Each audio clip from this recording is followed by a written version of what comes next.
สบายดีพี่น้องทุกคนยินดีต้อนรับเข้าสู่การเข้าเฝ้าเดียวในตอนเช้าอีกครั้งหนึ่งเนาะมื้อนี้พวกเราจะอ่านอยู่ในพระคัมภีร์โยฮันบทที่19ข้อที่28หาข้อที่37ถ้าว่าพี่น้องมีพระคัมภีร์สามารถเปิดไปกับข้าพเจ้าได้เนาะอยู่ในโยฮันบทที่19ข้อที่28หาข้อที่37กล่าวว่าหลังจากนั้นพระเยซูเจ้าฮู้ว่าทุกสิ่งได้สำเร็จแล้วเพื่อให้สำเร็จตามที่มีคำเขียนไว้ในพระคัมภีร์พระองค์ได้ทรงกล่าวว่าเฮาหิวน้ำในที่นั้นมีอ่างหน่วยหนึ่งที่มีเหล้าองุ่นส้มเต็มอยู่พวกทหารจึงเอาฟองน้ำจุ่มใส่เหล้าองุ่นส้มแล้วเอาเสียบใส่ปลายไม้ยื่นใส่ปากของพระองค์เมื่อพระเยซูเจ้าได้รับเหล้าองุ่นส้มนั้นแล้วพระองค์จึงกล่าวว่าสำเร็จแล้วแล้วพระองค์ก็ก้มหัวลงและทรงมอบจิตวิญญาณไว้แล้วพวกยิวก็ขออนุญาตจากปิลาตให้หักกระดูกขาของพวกที่ถูกขึงไว้นั้นและให้เอาซากศพลงมาจากไม้กางเขนเสียพวกเขาขอร้องอย่างนี้เพราะเป็นวันจัดเตรียมและพวกเขาบ่อยากให้ศพเหล่านั้นค้างไว้ที่ไม้กางเขนในวันสะบาโตเพราะวันสะบาโตที่จะมาถึงนั้นเป็นวันที่สำคัญพวกทหารจึงทุบขาของชายผู้ที่หนึ่งและทุบขาของชายผู้ที่สองคือพวกที่ถูกขึงร่วมกับพระองค์พอพวกเขามาฮอดบอนพระเยซูเจ้าก็เห็นว่าพระองค์ตายแล้วพวกเขาจึงบ่ได้ทุบขาของพระองค์แต่ทหารคนหนึ่งได้ใช้หอกแทงข้างของพระองค์เลือดและน้ำได้ไหลออกมาทันทีผู้ที่เห็นเหตุการณ์ได้เป็นพยานยืนยันในเรื่องนี้และคำพยานของผู้นั้นเป็นความจริงและพระองค์รู้ว่าลาเว้าความจริงเพื่อเจ้าทั้งหลายจะได้เชื่อเหมือนกันสิ่งเหล่านี้เกิดขึ้นเพื่อให้สำเร็จตามข้อพระคัมภีร์ที่ว่ากระดูกของเพิ่นจะบ่ถูกหักจักเล่มและยังมีคำเขียนไว้ในพระคัมภีร์ข้อหนึ่งอีกว่าพวกเขาจะเหลียวเบิงผู้ที่เขาได้แทงนั้นพี่น้องอยู่ในพระคัมภีร์โยฮันบทที่19ข้อที่28ข้อที่37นี้เป็นการสิ้นพระชนม์ของพระเยซูคริสต์ถึงไม้กางเขนวิธีการตายของพระองค์นั้นเป็นวิธีที่ทรมานที่สุดเท่าที่มนุษย์คนหนึ่งจะประสบพบเจอเพราะว่าเป็นการปล่อยให้ตายแบบซ่าๆทรมานความเจ็บปวด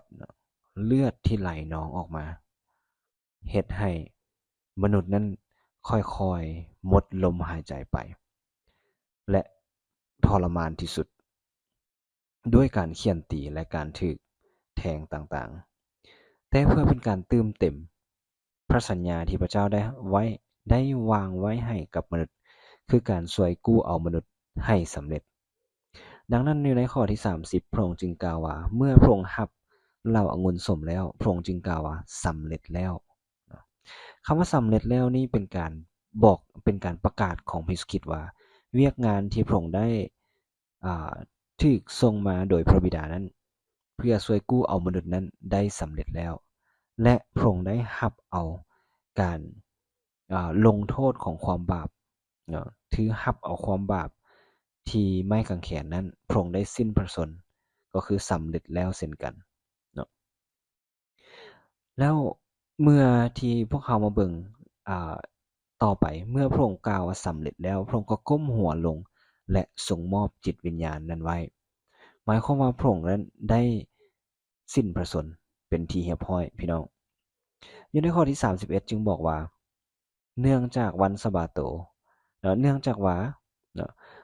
วันสะบาโตใกล้จะมาฮอดแล้วเนาะพวกทหารจึงขออนุญาตปิลาตในการที่จะหักกระดูกขาของผู้ที่ถูกขึงไว้ที่ไม้กางเขนนั้นเนาะ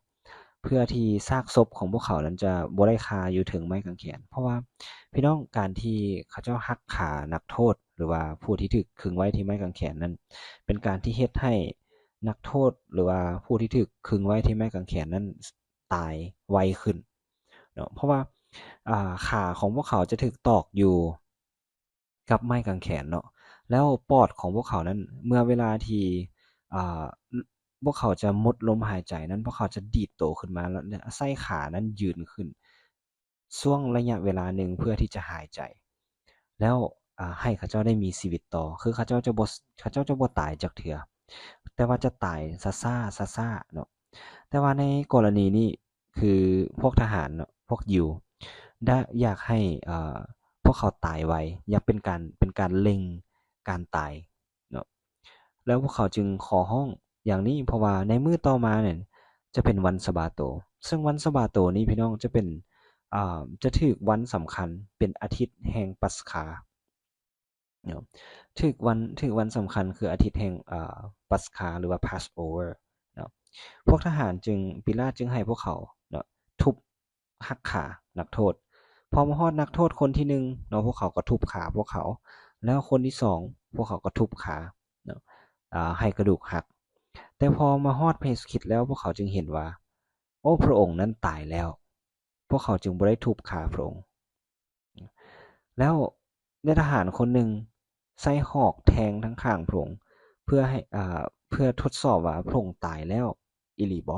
เนาะดังนั้นจึงมีน้ำและเลือดลั่นไหลออกมาทันทีเมื่อที่ผู้นั้นแทงเป็นการพิสูจน์การตายเนาะ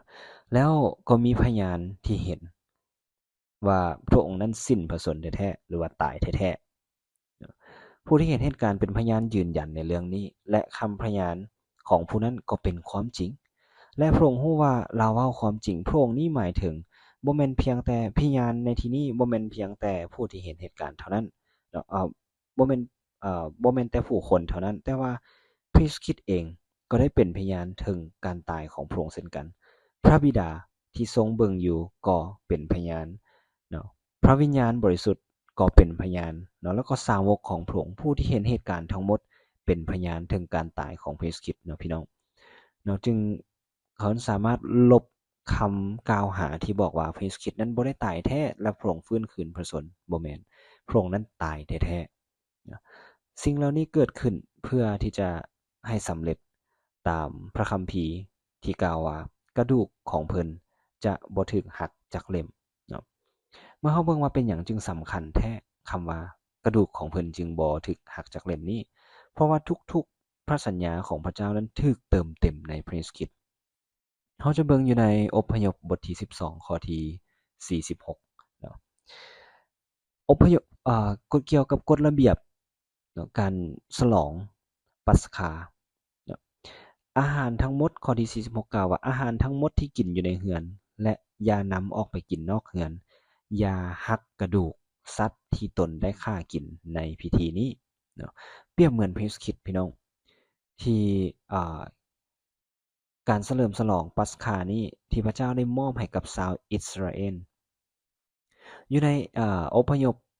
บทที่12พวกเขาจะเห็นเนาะว่าพระเจ้าได้ในคืนนั้นเนาะพระองค์บอกว่าเขาจะผ่านดินแดนประเทศอียิปต์ไปเพื่อฆ่าลูกชายกกของมนุษย์และลูกสัตว์โตเทิกหัวปีทุกๆโตเพื่อลงโทษบรรดาพระทั้งหมดของชาวอียิปต์เพราะว่าเฮาแม่นพระเจ้ายาเวห์เลือดที่ประตูนั้นเนาะเลือดของสัตว์ที่ทาถึงประตูนั้นจะเป็นหมายสำคัญบอกว่าเป็นเฮือนที่พวกเจ้าอาศัยอยู่เมื่อเฮาเห็นเลือดนั้นเฮาจะผ่านเว้นไปและจะบ่ทำให้พวกเจ้าเวลาเฮาลงโทษชาวอียิปต์เฮาจะต้องฉลองวันนี้เป็นวันสำคัญเพื่อให้ระลึกถึงสิ่งที่พระเจ้ายาเวห์ได้เฮ็ดเพื่อพวกเจ้าจงฉลองวันนี้ตลอดไปและวันนี้ก็มาถึงวันที่พระเยซูคริสต์ได้สิ้นพระชนม์เหมือนกันกับวันปัสกาในอพยพพี่น้องเนาะแล้วอยู่ในจดเส้นบัญชีก็กล่าวเช่นเดียวกันบอกว่าอย่าปะอาหารใดๆเหลือไว้ฮอดมื้ออื่นเช้าและอย่าหักกระดูกใดๆของสัตว์จงฉลองปัสกาตามระเบียบทุกอย่างที่วางไว้ยังบ่พอเท่านั้นอยู่ในเพลงสรรเสริญก็ยังกล่าวไว้อีกว่าพระองค์สงวนเพิ่นไว้เป็นอย่างดีแม้นแต่กระดูกเพิ่นซีกหนึ่งก็จะบ่ถูกหักทิ่มเนาะกระดูกของคนชอบธรรมจะบ่ถูกหักเนาะนั่นคือพระเยซูคริสต์เนาะนี่คือสิ่งที่แสดงให้เราเห็นว่าพระเยซูคริสต์สิ่งที่พระองค์ได้ให้ พันธสัญญาไว้ตั้งแต่แรกเริ่มในเรื่องการตายของพระเยซูคริสต์และเป็นตัวบ่งบอกให้เห็นว่าพระเยซูคริสต์นั่นแหละคือผู้ที่ช่วยมนุษย์ให้รอดพ้นและพระองค์ได้สิ้นพระชนม์แท้ๆเป็นการเติมเต็มพระสัญญาของพระเจ้าทุกๆพระสัญญาของพระเจ้าถูกเติมเต็มในพระเยซูคริสต์เนาะดังนั้นเราจึงสามารถมั่นใจได้ว่าแผนการช่วยกู้ของพระเจ้าให้กับมนุษย์นั้นให้กับพวกเขาทุกคนเป็นแผนการที่ยิ่งใหญ่ที่สุดและพระเจ้าได้ช่วยกู้เราออกจากความบาปสิ่งที่มนุษย์คือพวกเขาสามารถเฮ็ดได้ก็แม่นเพียงแต่นมัสการและเชื่อไว้วางใจในแผนการของพระเจ้าเท่านั้นเนาะเพราะว่าหยัง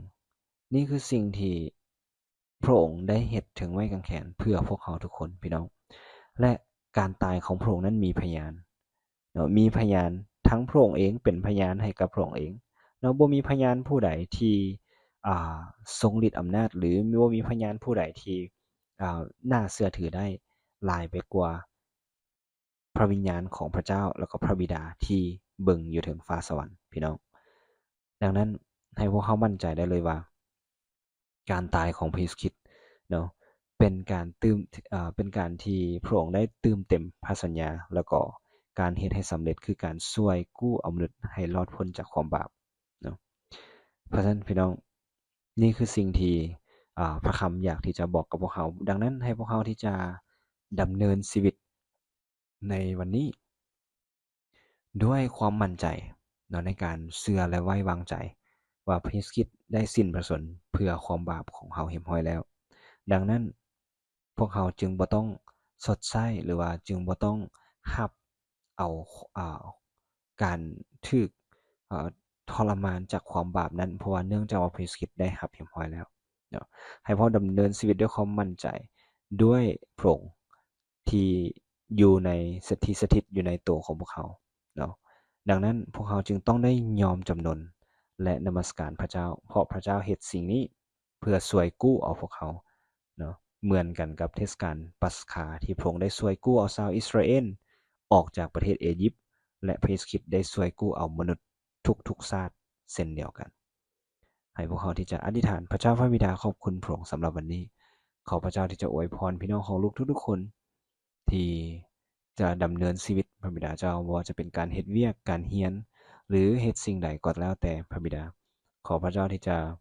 เสริมสร้างกำลังของพวกเขาและให้พวกเขาได้ดำเนินชีวิตอย่างมั่นใจในทางชอบธรรมขององค์พระผู้เป็นเจ้าด้วยแล้วก็ปกป้องพวกเขาจากความบาปต่างๆที่จะล่อลวงพวกเขามารซาตานต่างๆที่จะล่อลวงในชีวิตของพวกเขาด้วยขอบคุณพระองค์ลูกจึงอธิษฐานพระบิดาเจ้าและขอบคุณพระเจ้าสำหรับการสิ้นพระชนม์ถึงไม้กางเขนของพระเยซูคริสต์ที่ช่วยพวกลูกให้รอดพ้นด้วยการถูกลงโทษจากความบาปพระบิดาขอบคุณพระองค์พวกลูกจึงอธิษฐานฝากชีวิตของพวกลูกในวันนี้พระเจ้าในตอนเช้าของมื้อนี้หรือถ้าว่าผู้ใดฟังตอนแลงก็ขอพระเจ้าที่จะอวยพรและให้พักผ่อนในพระหัตถ์ของพระเจ้าอธิษฐานในพระนามอันยิ่งใหญ่ขององค์พระคริสต์เจ้าอาเมน